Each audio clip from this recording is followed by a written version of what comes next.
जो कि black tiger gang में शामिल होने के लिए आ रहे थे। फी का यहाँ आने का मकसद गैंग का फोर्थ टाइगर बनना था। अब सभी को मास्टर लुई के पास ले जाया जाता है। यहाँ लुई सभी के सामने अपने एक आदमी को जान से मार देता है क्योंकि उसने गैंग को धोखा दिया था। अब लुई जलती हुई 2 रॉड्स को उन फाइटर्स की तरफ करता है जिससे सभी डर जाते हैं, लेकिन फी बिल्कुल भी नहीं डरता। इस बात से लुई बहुत इम्प्रेस होता है और सभी के लिए चाय मंगाता है, जिसके बाद वो सभी को चाय सर्व करते हुए उनके हाथ पर चाय गिराता है। सभी फाइटर्स दर्द के कारण अपने कप को नीचे गिरा देते हैं, लेकिन फी उस दर्द को कंट्रोल कर लेता है। जिसके बाद लुई सभी से कहता है कि जो भी नॉर्थ सी गैंग के मास्टर का सर काटकर मेरे पास लाएगा उसे मैं अपना चौथा मुंह बोला बेटा मान लूंगा और गैंग का फोर्थ टाइगर कहलाएगा। अब हमें कहानी की शुरुआत वाला सीन दिखाया जाता है जहाँ फी नॉर्थ सी के मास्टर से फाइट कर रहा होता है। दोनों के बीच बहुत ही खतरनाक फाइट होती है, पर फी मास्टर पर हावी हो जाता है और उसका गला काटकर वहाँ से जाने लगता है। लेकिन तभी वहाँ नॉर्थ सी गैंग के लोग आ जाते हैं और फी से लड़ने लगते हैं। ये वही सीन था जो हमें शुरुआत में दिखाया गया था। फी उनसे मुकाबला करता है, पर आखिरी में एक फाइटर उसे नीचे गिरा देता है। तब फी का साथी बिग टूथ फी को बचाने के लिए वहाँ रखे क्रैकर्स को जला देता है, जिससे सभी फाइटर्स डिस्ट्रैक्ट हो जाते हैं और बिग टूथ मौका देखकर फी को बचाकर ले जाता है। जहाँ लुई फी के हाथ में नॉर्थ सी के मास्टर का सर देखकर उसे अपना चौथा बेटा मान लेता है। साथ ही अपने तीनों बेटों से कहता है कि वो इतने सालों में जो काम नहीं कर पाए वो फी ने एक दिन में कर दिखाया। यहाँ ब्लू टूथ फी से दोस्ती करता है और अपने बारे में बताकर वहाँ से चला जाता है। तब फी फिर से अपने बचपन की यादों में खो जाता है, जहाँ वो अपने दोस्त फायरी, चुन और लिटिल फा के साथ खेल रहा था। फिर घर आने पर उसे पता चलता है कि लिटिल फा को एक आदमी पकड़कर ले जा रहा है, इसलिए फी अपने दोस्तों के साथ उसे बचाने जाता है, लेकिन वो आदमी फी को किक मारकर लिटिल फा को ले जाता है। पर अगले ही दिन फी के पिता उस आदमी को पकड़ लेते हैं। तब उन्हें पता चलता है कि उसने लिटिल फा को बेच दिया है। इसके बाद हम प्रेजेंट में देखते हैं कि जहाँ नॉर्थ सी गैंग के मास्टर का बेटा वो अपने पिता का कटा हुआ सर देखता है, तब वो कसम खाता है कि मैं अपने पिता की मौत का बदला लेकर रहूंगा। दूसरी तरफ फी गैंग के रूल के अकॉर्डिंग अपनी बैक पर टाइगर का टैटू बनवाता है। तब टैटू आर्टिस्ट उसे गैंग के बारे में कुछ खास बातें बताते हुए कहता है कि गैंग का पूरा पैसा एक ऐसे लॉकर में रखा जाता है जिसकी 2 चाबियां हैं। इन चाबियों में एक सिल्वर चाबी है तो दूसरी गोल्ड चाबी है। इन चाबियों का एक सेट लुई के पास है और दूसरा सेट उन दोनों टाइगर्स के पास है जो गैंग को ज्यादा मुनाफा देते हैं, यानी कि एक चाबी ब्लैक क्रो के पास है और दूसरी ओल्ड स्नेक के पास। अब रात में लुई सभी के सामने फी को अपना चौथा बेटा बनाता है, जिस दौरान ऑर्फन नाम की गैंग को देखते हैं जो कि ब्लैक टाइगर गैंग से बदला लेकर मजदूरों को न्याय दिलाने की कसम खाती है। जिसके बाद फी धीरे धीरे नॉर्थ सी गैंग के लोगों का खात्मा करके उनकी जगह छीनने लगता है और एक खतरनाक टाइगर बन जाता है। फी अक्सर ऑर्किड नाम की प्रोस्टिट्यूट के पास जाता है जो कि फी की अच्छी फ्रेंड थी। एक दिन जब वो ऑर्किड के यहाँ सो रहा था तब उसे हर बार की तरह लिटिल फा का सपना आता है। फी को लगता है कि शायद लिटिल फा को प्रोस्टिट्यूशन में डाल दिया गया होगा, इसलिए वो बहुत दुखी होता है। यहाँ ऑर्किड की बातों से पता चलता है कि वो फी को पसंद करती है, लेकिन फी उसे सिर्फ अपनी दोस्त मानता था। फी ऑर्किड को बताता है कि उसके पिता के दुश्मनों ने उनका अनाथ आश्रम चला दिया था। तब पिता ने सभी बच्चों की जान बचाई, पर उस हादसे में उनकी डेथ हो गई। इसके बाद फी फोर्थ टाइगर बनने की खुशी में अपनी गैंग के साथ सेलिब्रेट करता है, जिस दौरान वहाँ नॉर्थ इविल आता है जो कि फी से बिल्कुल भी खुश नहीं था, जबकि फी की ब्लैक क्रो और ओल्ड स्नेक से अच्छी दोस्ती हो जाती है। यहाँ नॉर्थ इविल फी को लड़ने के लिए उकसाता है, पर फी खुद पर कंट्रोल करता है। यहाँ पता चलता है कि नॉर्थ इविल और ब्लैक क्रो की भी आपस में नहीं बनती। तभी ब्लैक क्रो नॉर्थ इविल का मजाक उड़ाता है, जिससे नॉर्थ इविल उससे लड़ने के लिए खड़ा हो जाता है। तभी वहाँ लुई आ जाता है और दोनों को डांटने लगता है। जिसके बाद हम फी के बचपन के दोस्त फायरी और चुन को देखते हैं जो कि अनाथ बच्चों का ख्याल रखते हैं और ऑर्फन गैंग चलाते हैं। यहाँ फायरी चुन को एक ब्रेसलेट देता है, पर चुन उस ब्रेसलेट को वापस कर देती है। असल में फायरी चुन से प्यार करता है, लेकिन चुन फी को पसंद करती थी। अगले दिन हम कुछ बिजनेसमैन को देखते हैं जो लुई से 300 मजदूरों को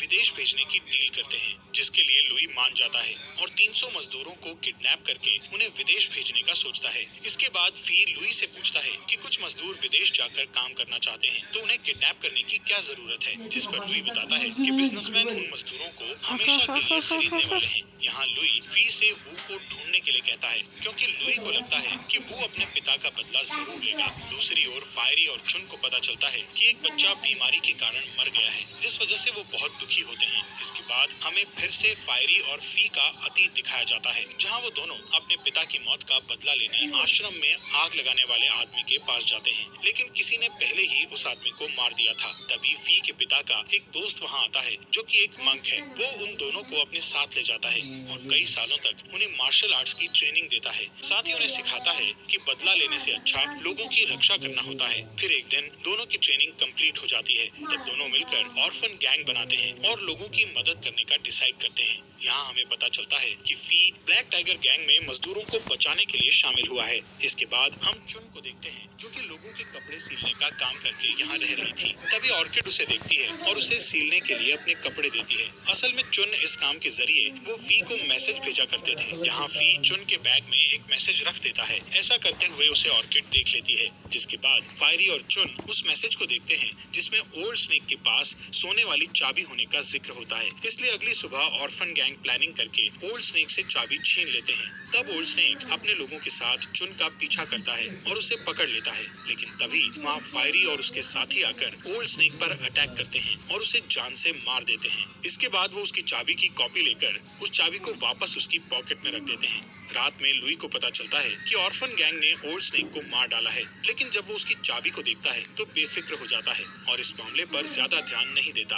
अब मास्टर उस चाबी की जिम्मेदारी नॉर्थ ईविल को सौंपता है, जिसके बाद फी बिग टूथ के साथ गैम्बलिंग करने के लिए जाता है, जहाँ वो बार बार अपने पैसे हारता है। अब क्योंकि फी फोर्थ टाइगर है, इसलिए वो गैंग मेंबर से बार बार पैसे उधार लेता है, पर आखिरी में उसे पैसे देने से मना कर दिया जाता है, जिससे फी को गुस्सा आ जाता है। तब ब्लैक क्रो फी को अपने साथ ले जाकर उसे 50 चांदी के सिक्के गिफ्ट करता है, पर फी उससे 300 सिक्के की डिमांड करता है, जिससे ब्लैक क्रो को गुस्सा आ जाता है। तब फी उसे सोने की चाबी दिखाता है, जो कि असली चाबी की कॉपी थी। फी कहता है कि उसने नॉर्थ ईविल के आदमी को इस चाबी की कॉपी बनाते हुए देखा था, इसलिए उसने चाबी छीनकर उस आदमी को वहीं मार डाला। असल में फी का प्लान ब्लैक क्रो और नॉर्थ ईविल को आपस में लड़ाने का था। यहाँ ब्लैक क्रो को लगता है कि ओल्ड स्नेक को नॉर्थ ईविल नहीं मारा होगा, इसलिए अब वो फी के साथ मिल जाता है और उसकी डील मान जाता है। इसके बाद दोनों गैंग का खजाना देखने जाते हैं। ब्लैक क्रो बहुत खुश होता है क्योंकि अब उसके पास दोनों चाबियां थी। रात में फी मछली पकड़ने जाता है, जहां फायरी भी मछली पकड़ रहा था। फी उसे मछली देते हुए कहता है कि बड़ी मछली फंस चुकी है।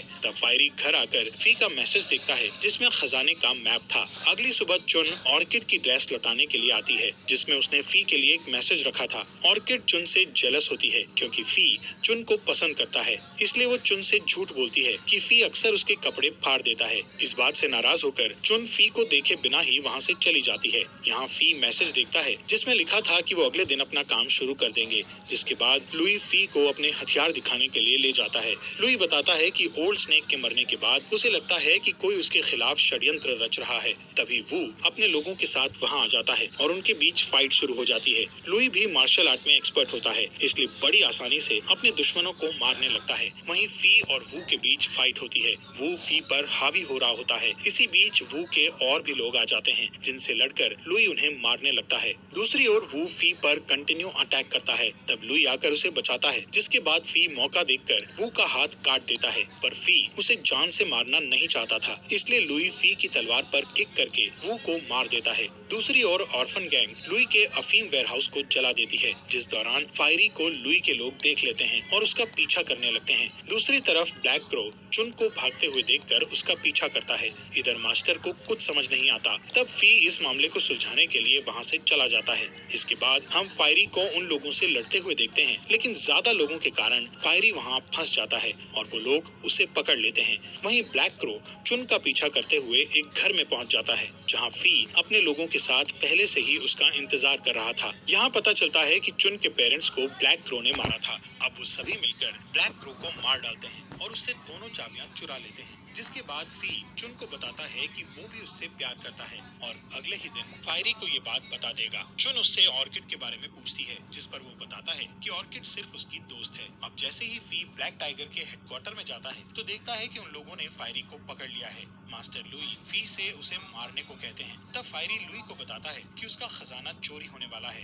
ये सुनकर लुई अपने लोगों के साथ वहाँ निकल जाता है। तभी हम देखते हैं कि चुन सभी गरीबों के साथ मिलकर खजाने की चोरी कर लेती है। यहाँ फी फायरी को बचाने के लिए कहता है, जिस पर फायरी उसे ऐसा करने से मना कर देता है। असल में फायरी नहीं चाहता कि लुई को फी की सच्चाई का पता चले, क्योंकि उनका मिशन अभी पूरा नहीं हुआ था। फी उसे बचाना चाहता था, पर तभी वहाँ लुई अपने लोगों के साथ आ जाता है, जो फी को फायरी की जबान काटने को कहता है। लेकिन तभी गैंग के लोग ब्लैक क्रो की बॉडी लेकर आ जाते हैं। बॉडी चेक करने पर उन्हें ब्लैक क्रो की चेस्ट पर नॉर्थ इविल की छड़ी का निशान दिखाई देता है, जिससे लगता है कि नॉर्थ इविल ने ही ब्लैक क्रो को मारा है। असल में फी ने नॉर्थ इविल की छड़ी की कॉपी से ब्लैक क्रो के चेस्ट पर वो निशान दिया था।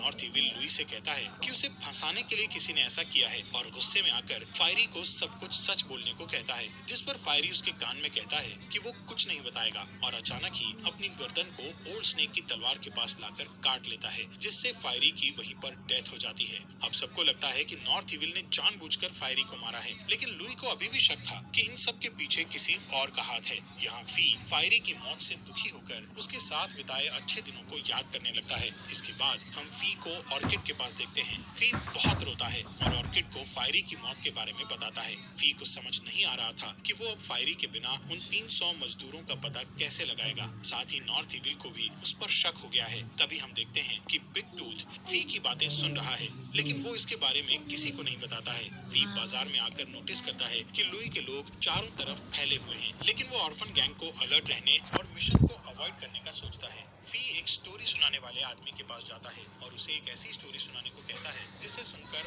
ऑर्फन गैंग तक उसका मैसेज पहुंच जाएगा। फी का ये प्लान काम करता है और सभी लोग अलर्ट हो जाते हैं। लुई जब उस स्टोरी को सुनता है तो उसे समझ आ जाता है कि किसी ने उन लोगों को अलर्ट करने के लिए उस आदमी को स्टोरी सुनाने का बोला होगा। इसलिए वो आदमी उससे पूछता है कि ये स्टोरी सुनाने का किसने कहा, पर वो आदमी अंधा होता है। इसलिए मास्टर उसे आवाज पहचान कर उस आदमी का पता लगाने का बोलता है। मास्टर के सभी लोग एक एक करके उसके कान में उसकी स्टोरी का नाम लेते हैं, पर फी उस आदमी के कान में कहता है कि मैं उसी गैंग का मेंबर हूँ जिसने कल रात सबको खजाना दिलाया था। ये सुन वो अंधा आदमी मास्टर को फी का सच नहीं बताता। इसके बाद हम नॉर्थ इविल को देखते हैं, जो अपनी सिक्योरिटी बढ़ाकर एक रूम में मसाज करवा रहा था। तभी ऑर्किड अपनी साथी के साथ वहाँ आती है और नॉर्थ इविल से मिलने का कहती है। ऑर्किड नॉर्थ इविल से मिलकर उसे फी की सारी सच्चाई बताते हुए कहती है कि मैं अपना फ्यूचर सिक्योर करना चाहती हूँ, इसलिए मैं तुम्हारे पास आई हूँ। यहाँ ऑर्किड की बातों से पता चलता है कि उसका असली नाम फा है और ये वही लड़की है जिसके बारे में फी हमेशा बात करता था। जिसके बाद नॉर्थ इविल उसके साथ रोमांस करता है। तब ऑर्किड मौका पाकर नॉर्थ इविल पर अटैक करती है,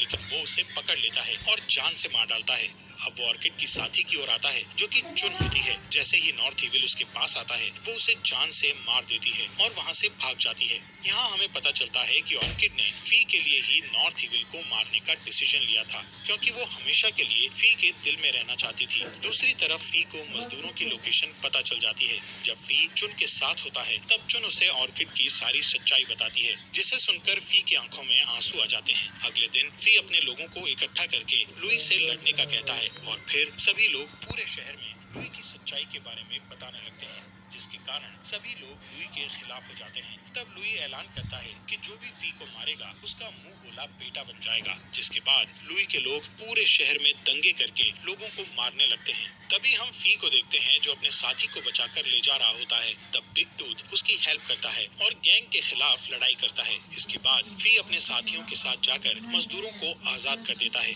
और फिर सभी मजदूर लुई के पास जाकर आंदोलन करने लगते हैं। तब फी लुई से कहता है कि अगर उनके बीच लड़ाई हुई तो काफी लोगों की जान जाएगी, इसलिए उसने फैसला किया है कि सिर्फ वो और लुई आपस में फाइट करेंगे, जिसके लिए लुई मान जाता है। फाइट करने से पहले फी रूम में आग लगवा देता है। फिर हम दोनों के बीच फाइट देखते हैं, जिसमें मास्टर लुई फी को पूरी तरह मारता है, पर बाद में फी लुई पर हावी होता है और उसे नीचे गिरा देता है। फी लुई का हाथ पकड़कर उसे बचाना चाहता है, लेकिन लुई इसकी मदद लेने से मना कर देता है और नीचे गिरकर मर जाता है। इसके बाद फी एक अनाथ आश्रम खोलता है और अपने पिता का सपना पूरा कर देता है। इसी के साथ ये मूवी यहीं पर खत्म हो जाती है।